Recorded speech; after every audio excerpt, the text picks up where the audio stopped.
بسم اللہ الرحمن الرحیم۔ اسلامی رسوم و آداب کے حوالے سے جس سوال پہ آج ہم غور کریں گے وہ یہ ہے کہ کیا عقیقہ کوئی اسلامی رسم ہے،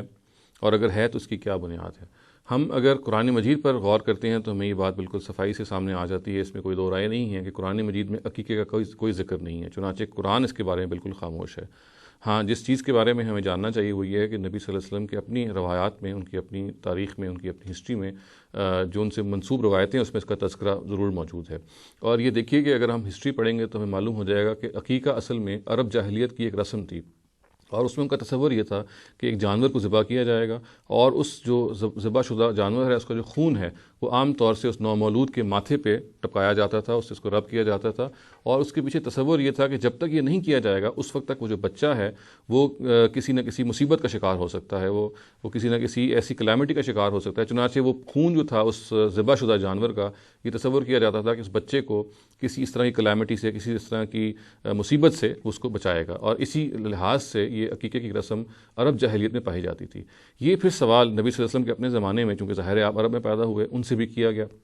اور نبی صلی اللہ علیہ وسلم نے بڑی صفائی سے یہ کہا کہ انا لا احب العقوق، مجھے عقیقہ کوئی پسند نہیں ہے بالکل۔ ہاں، اگر کوئی شخص اس کے یہاں پیدا ہوتا ہے، کوئی بچہ پیدا ہوتا ہے، تو اس کی خوشی کے لیے اگر کوئی قربانی وہ دے دیتا ہے، کوئی جانور ذبح کر دیتا ہے تو مجھے اس پہ کوئی اعتراض نہیں ہے، ظاہر ہے خوشی کا موقع ہے۔ اور آپ نے اس سلسلے میں شدت سے جو الفاظ استعمال کیے کہ انا لا احب العقوق، مجھے عقیقہ بالکل پسند نہیں ہے۔ یہ ٹرم جو ہے یہ عرب جاہلیت کی ایک رسم ہے، اس لحاظ سے مجھے اس سے بالکل کوئی سروکار نہیں، اور یہ بالکل وجہ واضح ہے کہ وہ جو عرب جاہلیت کی رسم ہے، چونکہ وہ اس توہم پر مبنی تھی، اس توہم پرستی پر مبنی تھی کہ وہ جو خون بچے کے ماتھے پہ رگڑا جاتا ہے، لگایا جاتا ہے، وہ بچے کو مصیبتوں سے بچانے والا بنتا ہے، تو نبی صلی اللہ علیہ وسلم نے اس کی شدت سے نفی کی۔ چنانچہ ہم یہ کہہ سکتے ہیں کہ اسلام میں عقیقے کی رسم کا کوئی تصور نہیں ہے۔ ہاں، کوئی شخص اگر اس کے ہاں کوئی بچہ پیدا ہوتا ہے، اس کے شکرانے کے لیے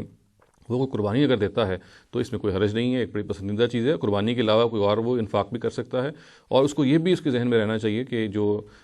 قربانی کی جو رسم ہے، جو عقیقے کی رسم ہے عرب جاہلیت کی، اس کے اندر ایک ایڈیشنل ایلیمنٹ یہ تھا کہ جب بچے کے اس ماتھے پہ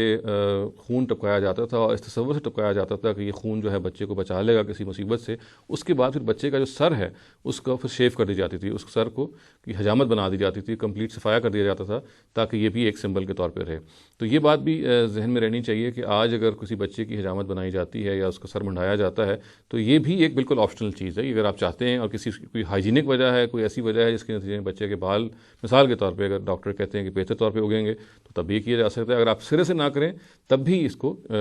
نہ کرنے میں کوئی حرج نہیں ہے، اس لیے کہ یہ سرے ہی سے دین کا کوئی حکم نہیں ہے، یعنی سر منڈانا اس موقع پہ دین کا کوئی حکم نہیں ہے۔ نبی صلی اللہ علیہ وسلم سے جو بات ہمیں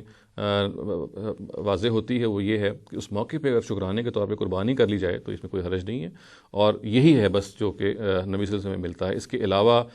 جو کچھ بھی ہے وہ عرب جاہلیت کی اس رسم کے طور پہ تو موجود رہا ہے، اور اسی وجہ سے نبی صلی اللہ علیہ وسلم نے اس کی شدت سے نفی بھی کی ہے۔ چنانچہ ہم آخر میں بطور ایک خلاصے کی بات کہہ سکتے ہیں کہ اسلام میں عقیقے کا کوئی تصور نہیں ہے، وہ عقیقہ جو کہ عرب جاہلیت میں پایا جاتا تھا۔ اگر کسی شخص کے ہاں کوئی بچہ پیدا ہوتا ہے تو اس کے شکرانے کے لیے وہ قربانی کر لیتا ہے تو اس کے بارے میں البتہ کوئی حرج نہیں ہے۔ یہ بڑی اچھی چیز ہے کہ آپ اللہ تعالیٰ کا شکر ادا کر رہے ہیں، اور یہ بھی ہے کہ اس شکرانے کے لیے آپ قربانی کے علاوہ بھی کوئی ایسی چیز کر سکتے ہیں جس سے کہ آپ کے شکرانے کا اظہار ہو۔